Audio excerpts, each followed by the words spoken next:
Thank you, Mr. Chairman. Since you bring it up, why don't we just start there? Dr. Verma, I wasn't sure I understood your answer to Senator Moody a moment ago. Do you think that men can get pregnant?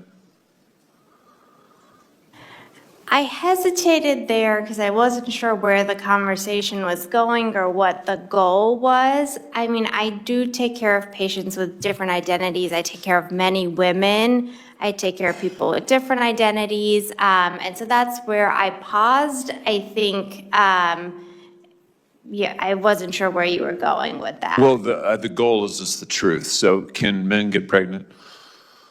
Again, the reason I paused there is I'm not really sure what the goal of the question is. The goal is just to establish a biological reality. You just said a moment ago that science and evidence should control, not politics.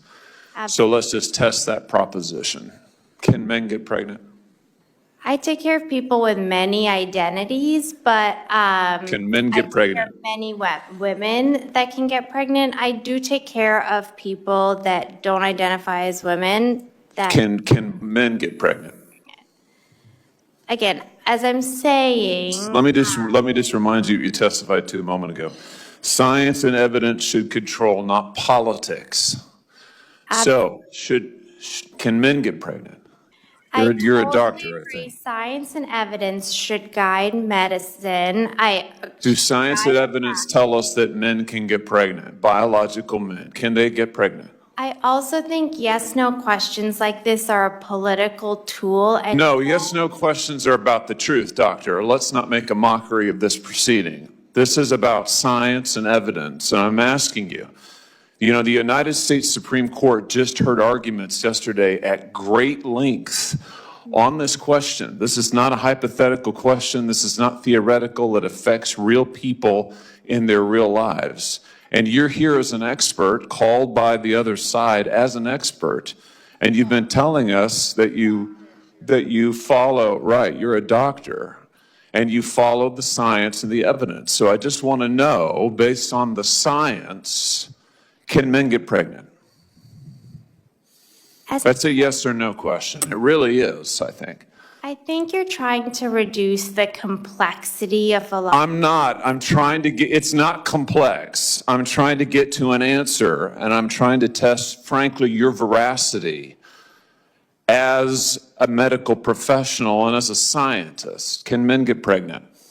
I think you're also conflating male with... No, I'm not conflating male and female. They're two different things. There's biological men and there's biological women. And I want to know, can men get pregnant? What you were talking about is biological... You're not going to answer my question. Biological males. This isn't hard, doctor. Can men get pregnant? Yes or no?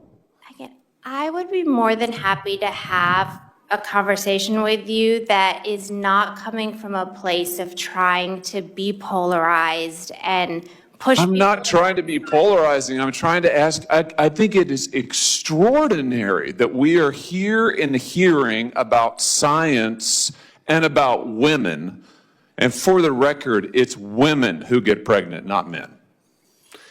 We are here about the safety of women and science that shows that this abortion drug causes adverse health events in 11% of cases. That's 22 times greater than the FDA label, another fact you haven't acknowledged, and yet you won't even acknowledge the basic reality that biological men don't get pregnant. There's a difference between biological men and biological women. I don't know how we can take you seriously and your claims to be a person of science if you won't level with this on this basic issue. I thought we were past all of this, frankly. I can't believe we're still here talking about this.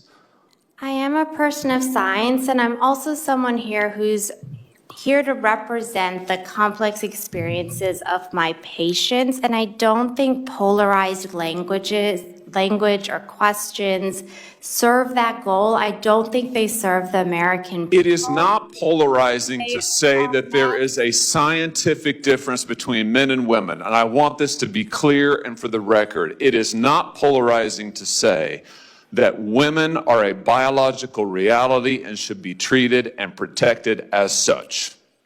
That is not polarizing, that is truth. It is also, by the way, the United States Constitution, which offers unique protections to women in a variety of circumstances as women. And your refusal to recognize women as women and men as men is deeply corrosive to science, to public trust, and yes, to constitutional protections for women as women. And I think it's extraordinary that you would sit here and advance a political agenda that has been thoroughly discredited and rejected by the American people in this forum. And I'm glad we had this exchange because it is exceptionally clarifying. It is also in many ways quite depressing. I see that my time has nearly expired. I just want to thank the other witnesses for being here. Thank you for protecting women and children. Thank you for your valiant efforts. Thank you for following the science. And thank you, Mr. Chairman, for this hearing. Senator, also